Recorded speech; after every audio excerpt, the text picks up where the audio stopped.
दोस्तों, जो पेशेंट्स बहुत लंबे समय से पेन से परेशान हैं, क्रोनिक पेन मतलब गर्दन दर्द, कमर दर्द, घुटने का दर्द बहुत लंबे समय से उन्हें परेशान कर रहा है। बहुत सारे पेन किलर्स भी वो ले रहे हैं, लेकिन फिर भी आराम नहीं आ रहा है। सर्जरी के लिए या तो डॉक्टर ने मना कर दिया है कि आपको सर्जरी की अभी ज़रूरत नहीं है, या फिर सर्जरी से बहुत अच्छे रिजल्ट नहीं आएंगे आपके पेन में, और या फिर पेशेंट खुद ही सर्जरी से डर के सर्जरी से मना कर रहे हैं।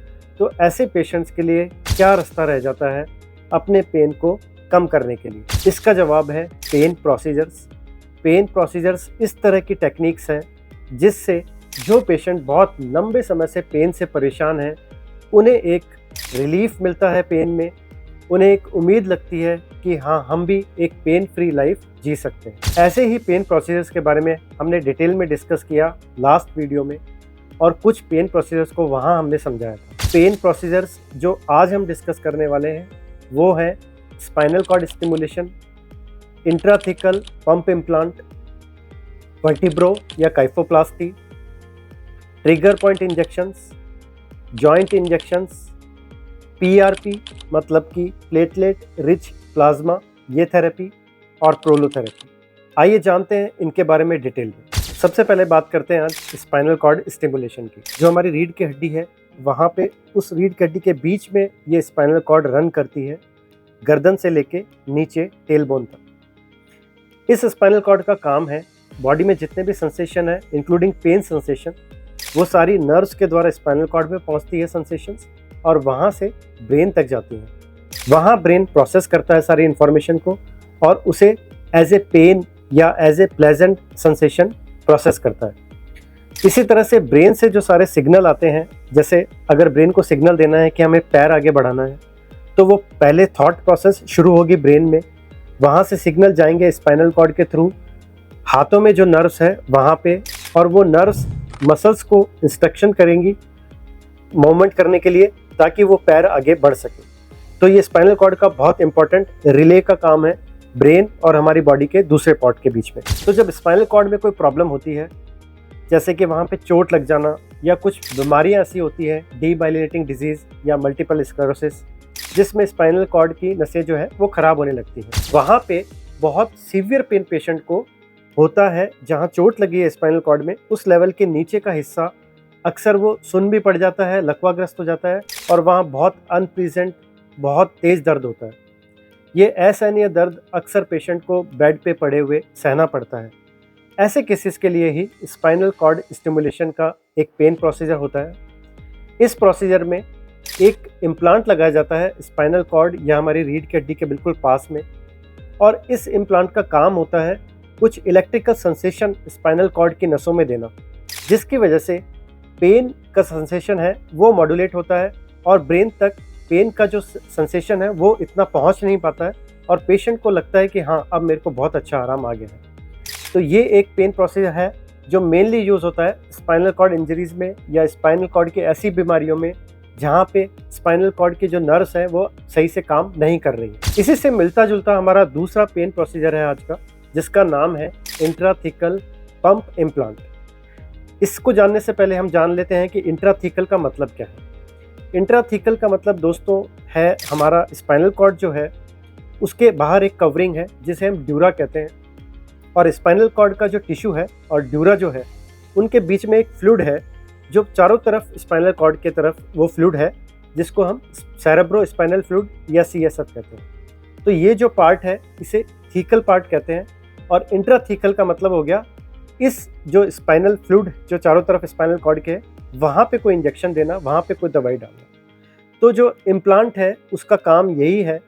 इंट्राथिकल इम्प्लांट बिल्कुल पास में लगाया जाता है स्पाइनल कॉर्ड के, वहाँ पे एक रिजर्वायर होता है, रिजर्वायर में एक ड्रग होती है जो हमें वहाँ पे देनी है।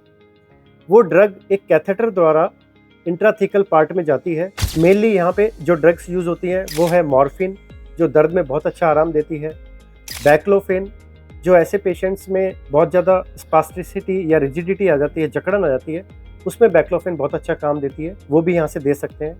और लोकल एनेस्थेटिक जैसे कि बुपीवाकेन, वो भी यहाँ से इंट्राथिकल पंप से दे सकते हैं। तो इंट्राथिकल पंप भी मेनली पेशेंट्स जो स्पाइनल कॉर्ड इंजरी के हैं या इस तरह के पेशेंट हैं जो पैराप्लीजिक हैं, बेड रिडन हैं, उनमें पेन प्रोसीजर बहुत अच्छा काम करता है इंट्राथिकल पंप इम्प्लांट। इसके नेक्स्ट हम बात करेंगे काइफोप्लास्टी या वर्टिब्रोप्लास्टी की। ये दोनों प्रोसीजर्स क्या हैं, पहले इनको थोड़ा समझ लें। काइफोप्लास्टी और वर्टिब्रोप्लास्टी में मेनली इसमें पेन प्रोसीजर में एक बोन सीमेंट यूज़ करते हैं। बोन सीमेंट एक ऐसा लिक्विड होता है जो हमारी बोन्स में जाने के बाद वो सॉलिडिफाई हो जाता है और बोन को मजबूती देता है। तो इस तरह का फ्लूइड को हम जब जहाँ पे बिल्कुल हड्डी कमज़ोर हो गई है, खासकर रीढ़ की हड्डी में बिल्कुल ऑस्टियोपोरोसिस की वजह से कैल्शियम इतना कम हो गया है कि वहाँ फ्रैक्चर बहुत ईजीली हो रहा है और पेन बहुत ज़्यादा हो रहा है, तो वहाँ पे हमें वर्टिब्रोप्लास्टी और काइफोप्लास्टी प्रोसीजर्स कर सकते हैं। इन दोनों में बेसिक डिफरेंस क्या है? वर्टिब्रोप्लास्टी में एक नीडल द्वारा सियाम मशीन, जैसा कि हमने डिस्कस किया था कि एक एक्सरे मशीन होती है ऑपरेशन थिएटर में, उसके अंदर देख के वर्टिब्रोप्लास्टी में एक नीडल से बोन सीमेंट जो केमिकल है वो डाल दिया जाता है ताकि जो हड्डी है वहाँ पे वो केमिकल जाए, सॉलिडिफाई होए और बोन जैसी मजबूती दे। वर्टिब्रोप्लास्टी में सिर्फ बोन सीमेंट को डाला जाता है, लेकिन काइफोप्लास्टी में एक बलून एक कैथेटर से डाला जाता है जहाँ पे फ्रैक्चर है हड्डी में, उस बैलून को फुलाया जाता है ताकि वहाँ स्पेस बन सके और उसके बाद बोन सीमेंट डाली जाती है। तो ये बेसिक डिफरेंस है इन दोनों प्रोसीजर्स में। इन दोनों प्रोसीजर से ही जो कमज़ोर हड्डी है उसे बहुत मजबूती मिलती है, दर्द में बहुत अच्छा आराम मिलता है और दोनों ही डे केयर प्रोसीजर है। मतलब एक दिन में पेशेंट सुबह अगर एडमिट हुआ है तो ये प्रोसीजर्स लोकल एनेस्थीसिया में जो एरिया पे हमें काम करना है वहाँ पे एनेस्थीसिया देख के सुन करके ही हम ये काम कर सकते हैं। पेशेंट को पूरा बेहोश करने की ज़रूरत नहीं पड़ती। इसके आगे अगर बात करें हम पेन प्रोसीजर्स की, तो पीआरपी आजकल बहुत कॉमन हो रही है। पीआरपी का मतलब है प्लेटलेट रिच प्लाज्मा। दोस्तों, हमारे ब्लड में प्लाज्मा ब्लड का ही एक पार्ट है और वहाँ पे प्लेटलेट नाम के छोटे छोटे रक्त के सेल्स हैं। जैसे रेड ब्लड सेल होते हैं वैसे प्लेटलेट भी होते हैं। प्लेटलेट का मेन काम ब्लड की जो बहने की क्षमता है उसे रोकने का होता है, लेकिन हम अगर इस ब्लड को, हमारे ब्लड को लेके सेंट्रीफ्यूज करें, एक मशीन होती है जिसमें ब्लड को एक स्पीड पे घुमाया जाता है, इस सेंट्रीफ्यूगेशन से ब्लड का जो रेड ब्लड सेल वाला पार्ट है वो अलग हो जाता है और प्लाज्मा पार्ट अलग हो जाता है। ये प्लाज्मा पार्ट में प्लेटलेट अच्छी मात्रा में होते हैं, इसीलिए इसका नाम प्लेटलेट रिच प्लाज्मा है। प्लेटलेट रिच प्लाज्मा बॉडी में बहुत सी जगह पे काम आता है क्योंकि इसका हीलिंग प्रोसेस बहुत अच्छा होता है, रीजनरेटिव प्रोसेस बहुत अच्छा होता है। तो जहाँ पे भी क्रोनिक पेन के पेशेंट हैं, चाहे वो डिस्क डिजीज़ हो, डिस्क प्रॉब्लम हो, या घुटने में अगर कार्टिलेज खराब हो गया है उसकी वजह से लंबे समय से दर्द है, ऑस्टियोआर्थराइटिस का दर्द है, तो वहाँ पे प्लेटलेट रिच प्लाज्मा को इंजेक्ट किया जाता है, वहाँ पे उसे पहुँचाया जाता है। वहाँ पे वो healing process, regeneration process start होता है और पेशेंट को पेन में अच्छा आराम आता है।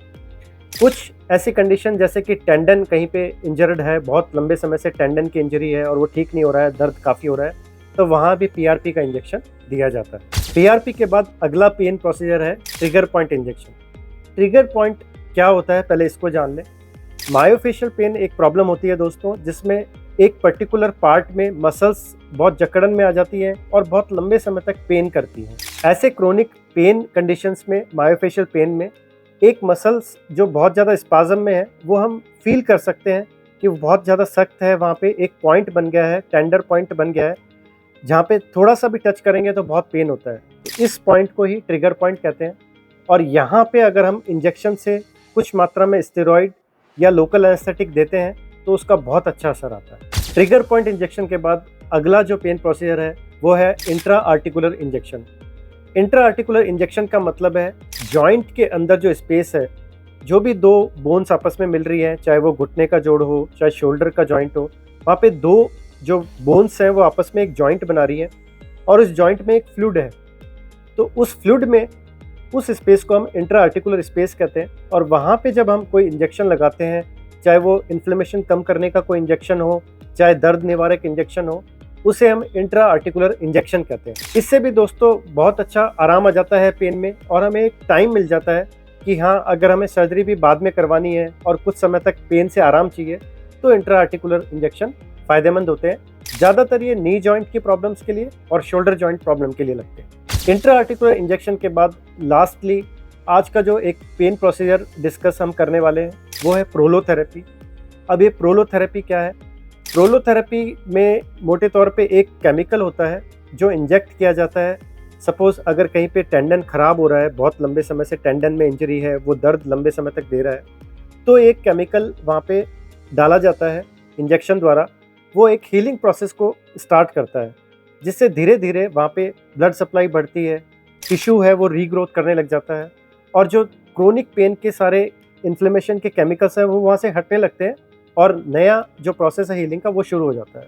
ये बेसिक प्रिंसिपल है प्रोलोथेरेपी का। ये भी एक टेक्निक है पेन प्रोसीजर की जो बहुत कॉमनली यूज़ की जाती है। तो दोस्तों, ये थे हमारे सारे पेन प्रोसीजर्स जिनके बारे में हमने जाना। डेफिनेटली आपको ये इन्फॉर्मेशन बहुत अच्छी लगी होगी, क्योंकि हमने अक्सर देखा है कि बहुत से हमारे घर में पेशेंट ऐसे होते हैं, खासकर बुजुर्ग, जो बहुत लंबे समय से जोड़ों के दर्द से, कमर दर्द से, गर्दन दर्द से परेशान रहते हैं। उन्हें कोई रास्ता नहीं सूझ रहा होता कि हम क्या करें, इतनी दवाइयाँ लेके वो बिल्कुल परेशान हो जाते हैं कि हम और दवाई नहीं लेना चाहते। उन ऐसे पेशेंट्स के लिए ही ये पेन प्रोसीजर्स हैं, आप इन्हें करवा सकते हैं। इनका फ़ायदा सबसे ज़्यादा ये है कि ये बहुत सेफ़ है। हम कह सकते हैं कि 99% पेन प्रोसीजर्स के बाद में कोई भी ऐसी कॉम्प्लिकेशन या रिस्क नहीं होता है। अगर स्किल्ड डॉक्टर द्वारा, जो पेन प्रोसीजर्स में एक्सपर्ट है, उनके द्वारा पेन प्रोसीजर्स किए जाते हैं तो बहुत अच्छे रिजल्ट्स भी आते हैं और रिस्क और कॉम्प्लिकेशन के चांस भी बहुत कम है। तो अगर आपका कोई पेशेंट इस तरह के पेन प्रोसीजर्स करवाता है तो डेफिनेटली आप सजेस्ट करिए कि इस तरह के पेन प्रोसीजर्स आप करवा सकते हैं सेफली, कोई नुकसान वाली बात नहीं है। तो ये था आज का टॉपिक दोस्तों, उम्मीद है आपको ये पसंद आया होगा। इसी तरह के ब्रेन, स्पाइन और पेन से रिलेटेड टॉपिक के लिए बने रहिए इस चैनल पे।